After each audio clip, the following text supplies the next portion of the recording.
In the finance field, stock market forecasting is very important in the planning of business activities. So stock market has attracted researchers to try to predict its next moves. This research is focused on using news headlines to predict the change in stock prices. So we are dealing with unstructured text data. We are using New York Times articles over the span of 20 years.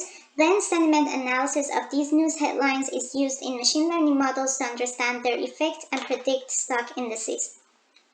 We collected news articles from New York Times Archive API over the span of 20 years. Afterwards, we removed categories of articles which were irrelevant to stock market, and out of the 66 million articles, approximately 719,000 articles are filtered out and kept. We used Dow Jones Industrial Average, DJIA, and Russell Stock Indices collected from Yahoo Finance website. Composite indices such as DJIA reflect the overall change in stock market. We concatenated all the article headlines for a single day and merged them with appropriate date and stock prices. For the days that there are no stock prices, we used the interpolation method from Panos to fill in the missing values. In total, we have 7,300 data points, and average length of the titles is 6.61 words. We did this project by running Jupyter Notebook on our personal commodity laptops. The evaluation metrics used here are RMSE, MAE, R2, and bias. For clustering approaches, we use accuracy and F1 scores. In this baseline, we have used Vader Sentiment Analyzer, which is trained using social media and news data, and gives a positive, negative, neutral, and compound score for a string. One interesting thing we found out is that the compound sentiment is quite negative, even though the market index is growing in our period. Output of sentiment analysis is then fed to machine learning models to predict DJIA. Since stock market data is of the form of time series, we use the validation technique called decay-fold sequential cross-validation, or KSCV. In this method, we train on all days up to a specific day and test for the next days. Since the prices of the stock fluctuate a lot, we have used the smoothing technique to get smooth curves. On the right are the results of various models for year 2000 using 12 KSCV. In general, 12 KSCV worked better than the lower folds, but all our model performed poorly. This poor performance was also predictable when looking at the correlation between the sentiment scores and stock prices. In this baseline, we are using bag of words that we are all familiar with to predict the Russell Stock Index. First, we count all the vocabularies and then calculate the frequency of the words, and after that, we sort the words to get the top 2,000 most frequently used words. Then we construct the bag of words model. Because of our large number of features, it makes sense to use ElasticNet.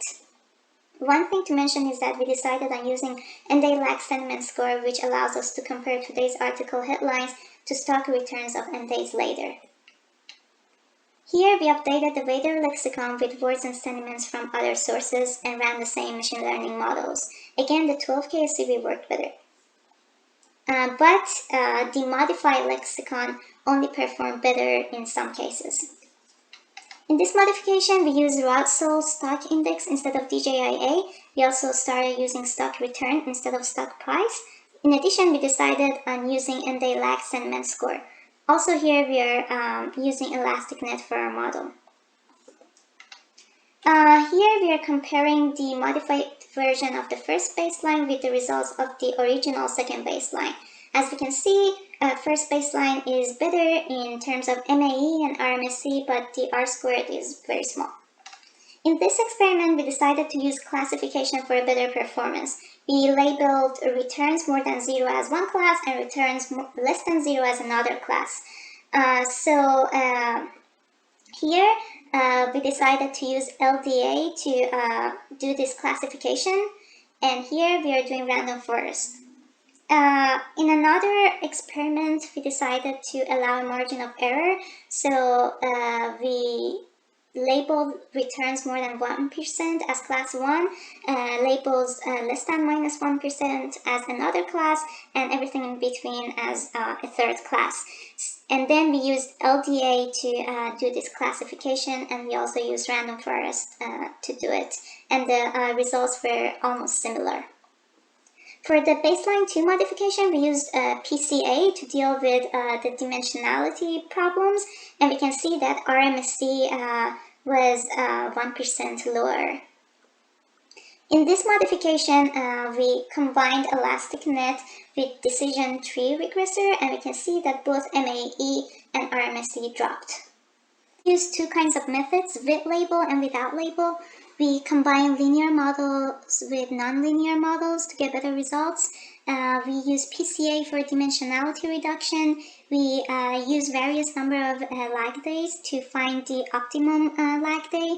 We experimented with modifying the lexicon of Vader. We have used both regression and classification methods. So combining linear and nonlinear models showed an improvement. Classification methods also showed a big improvement. Even though the small modification to lexicon didn't really show a good result, it's definitely a starting point. And comparing the various number of lag days also was beneficial to us. In the future, we could try training deep learning models on our data. We could also try classifying news and articles based on a specific stock or a specific business. We could also train our sentiment analyzer based on only news headlines, for example, specifically on New York Times headlines. We could also take into consideration the stock fluctuation patterns in addition to our sentiment analyzer. There's also room to explore the effect of news on the stock in a second or a millisecond time frame.